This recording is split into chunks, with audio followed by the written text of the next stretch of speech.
गौर से देखने का मतलब विवेक से देखो। बोले नहीं मित्र हैं हमारे, तो उनसे हरि निकल जाए तो कई मिनट तुम्हारे पास वो रुक सके नहीं, हरि चले जाए तो 100 हो जाएंगे ना। मतलब हरि खास बात है। परिवार, पुत्र, मित्र, कोई भी हरि देखो है तो उसकी सत्ता है, और हरि नहीं है तो उसकी सत्ता ही नहीं। तो हम फिर जिनकी सत्ता ही नहीं उनसे क्यों आश्रय तत्व जोड़े? आश्रय तो हम हरि का लेंगे ना। कैसे है?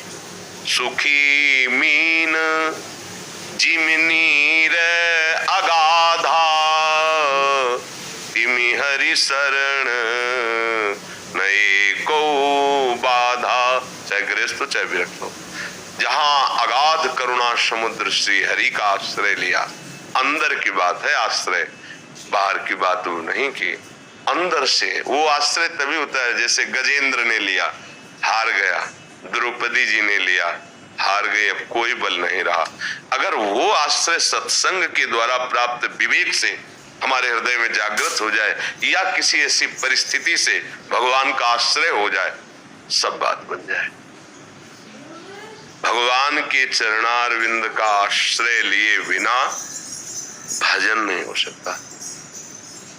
क्योंकि देखो ना, एक क्षण छोड़ो तो मन कितनी, जैसे बंदर डाल पे डाल, शाखा पे शाखा भागता घूमता है, ऐसे घूम रहा है। अपने मन को देखो, अपनी इंद्रियों को देखो। भगवान का पहले सबसे पहला कार्य आश्रय।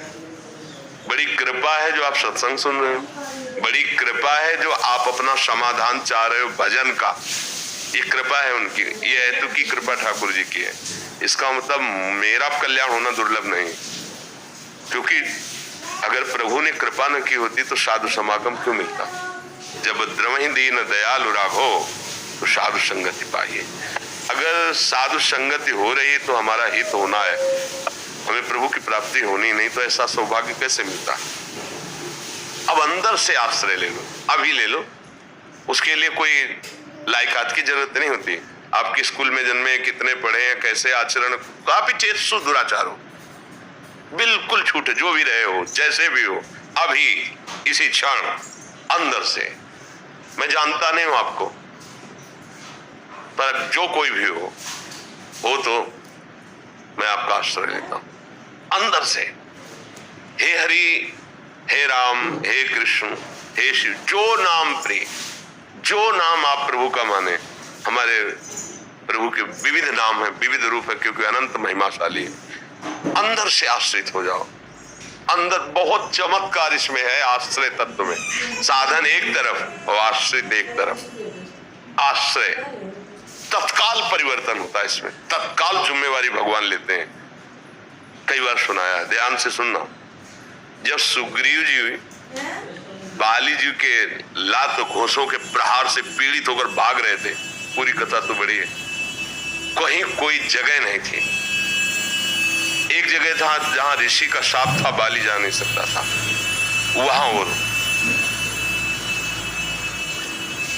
दूर से देखा कि श्याम घन श्री लालजू, रामजू और गौरवर्ण लखनजू भयभीत हो गए।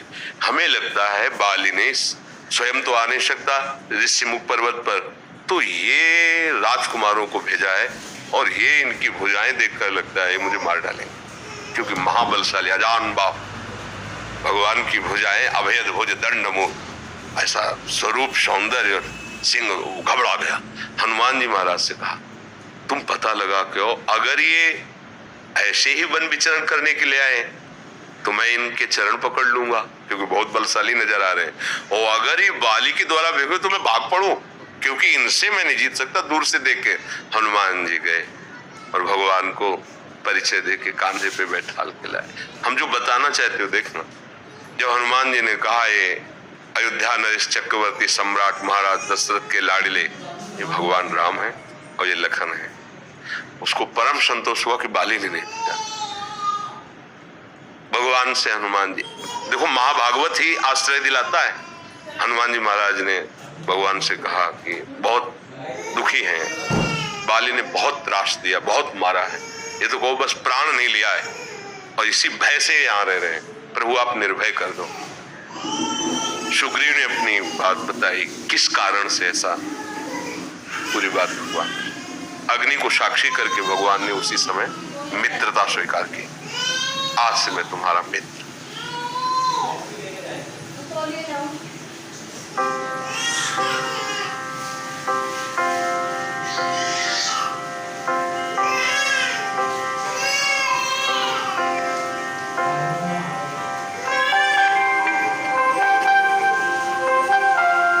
न जाने कब कहां कैसे हमें यकीन हो गया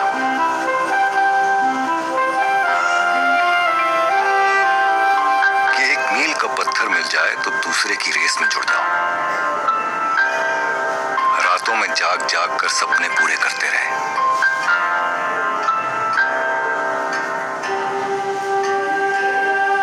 पर ऑफिस की लाइटों में दिल के जुगनू बुझते चले गए। जितना सुलझाते उतनी ही उलझती गई जिंदगी।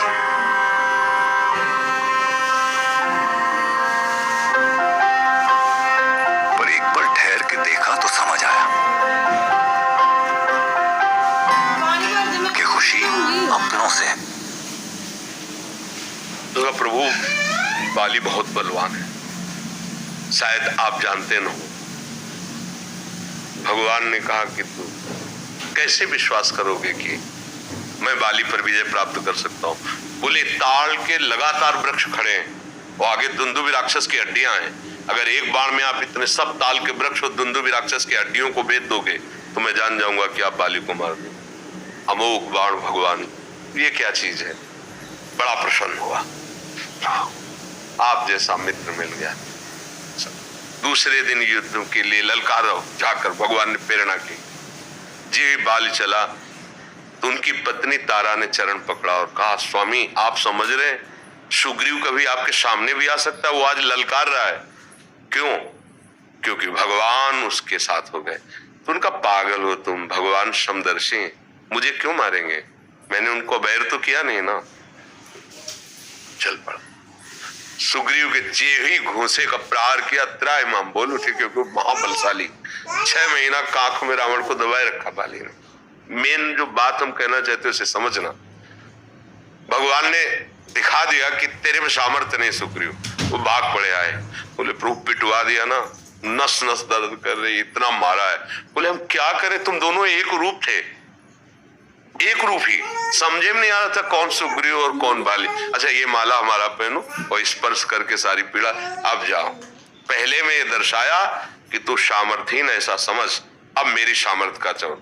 अब तो सिंहवत महान बलशाली सुग्रीव।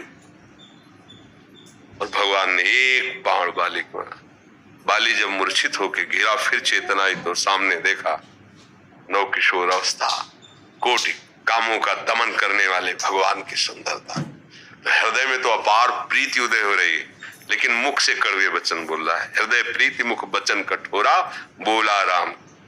प्रभु की तरफ देख करके बोला, मैं बैरी सुग्रीव प्यारा। प्रभु कारण कौन नाथ में मारा। नाथ माने स्वामी, आप तो सारे जगत के मालिक हो, आपने ऐसा क्यों किया। मैं बचपन से देख रहा हूं सुग्रीव कोई भजनानंदी नहीं है कि भाई भजन करता है तो आपने उसका पक्ष ले लिया। जैसा मैं वैसा वो, आचरण हमारे बराबर दोनों भाइयों के ऐसे ही रहे, तो मुझे क्यों मारा, उसका पक्ष क्यों लिया। तो खास बात, कोई साधना की बात नहीं है, आश्रय ले लिया। भगवान ने कहा मेरा इसने आश्रय ले लिया, और जो मेरी शरण में हो जाता है, शरणागत का मित्र मेरा मित्र, शरणागत का दुश्मन मेरा दुश्मन। कोई साधना यहाँ बात नहीं आई, आश्रय, भगवान का आश्रय ले लिया। हम आश्रित, पहला शब्द गृहस्थी में संसार में रहते हुए भगवत प्राप्ति का उपाय भगवत आश्रय, भगवान के अंदर से शरण। और दूसरी बात अभ्यास।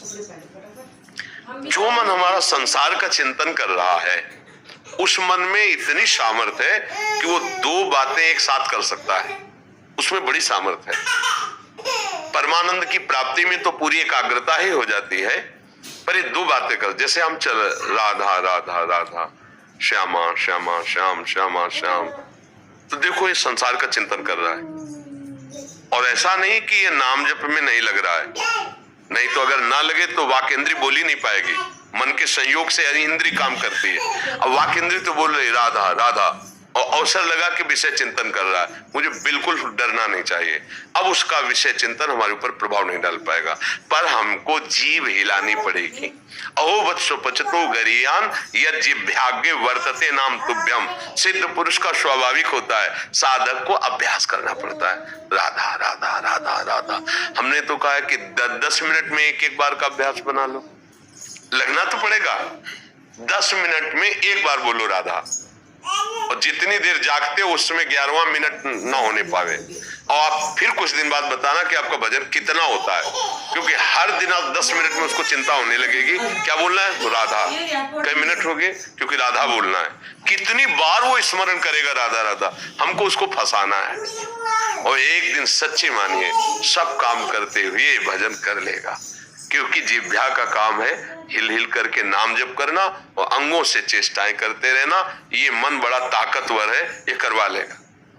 ये बहुत ताकतवर है, बहुत ये साक्षात भगवान का स्वरूप भी है। इंद्रियां मनश्शास्त्र में भगवान कहते हैं। तो इतना हमने उसको छूट दे दी, इसलिए भजन नहीं कर रहा। नहीं, भजन करते हुए सब काम हो सकता है। जब भगवान करे मामनुष्मर युद्ध च, युद्ध जैसा कार्य मेरा स्मरण करते हुए कर, तो भला खेती व्यापार नौकरी इनमें नहीं हो सकता। अच्छा, हम कह रहे जितनी देर तुम एकाग्र होकर लगे हो कार्य में, तो घंटा 2 घंटा कभी तो अलग हुए ना उससे। जब अलग हुए तो राधा, फिर घंटा 2 घंटा फिर राधा, और जितना समय लगाया संसार के कार्यों को भगवान को समर्पित कर दो। कृष्णार्पणमस्तु, इतने बजे से इतने बजे तक जो वो भगवत प्राप्ति करा देगा आपको। समझ पा रहे हो? किसानी करो चाहे व्यापार करो चाहे नौकरी करो, भगवान को अर्पित वो कार्य करते रहो, और बीच बीच में नाम जपने का अभ्यास। पर ये तभी कर सकते हो जब मांस नहीं खाओगे, शराब नहीं पियोगे, पर स्त्री गमन नहीं करोगे, गंदी बातों से बचोगे, तब कर सकते हो। नहीं केवल सुन लो, कर नहीं पाओगे। गंदे आचरण करने वाला कभी अध्यात्म की चेष्टाएं नहीं कर सकता, वो बकवास केवल होती है। पवित्रता चाहिए ना, अंतःकरण की पवित्रता, शरीर की पवित्रता, आपके विचार पावन, तब तो ये पावन मार्ग है। तभी तो परम पवित्र भगवान का भजन कर पाओगे, अनुभूति कर पाओगे। अब गंदे गंदे भोजन करो, गंदे गंदे दृश्य देखो, गंदी गंदी विचारधाराएं, और सोचो कि भजन हो, तो फिर नहीं। पापवंत कर सहज स्वभाव भजन मूर्ति। अच्छे आचरण करो, भगवान के आश्रित रहो, नाम जप करो। जो गति एक मुनि को मिलती है वही गति आपको मिलेगी, क्योंकि भगवान के 2 मार्ग है, एक प्रवृत्ति और एक निवृत्ति। तो निवृत्ति है ये मार्ग, और प्रवृत्ति है आपका मार्ग। कितना बड़ा मार्ग है।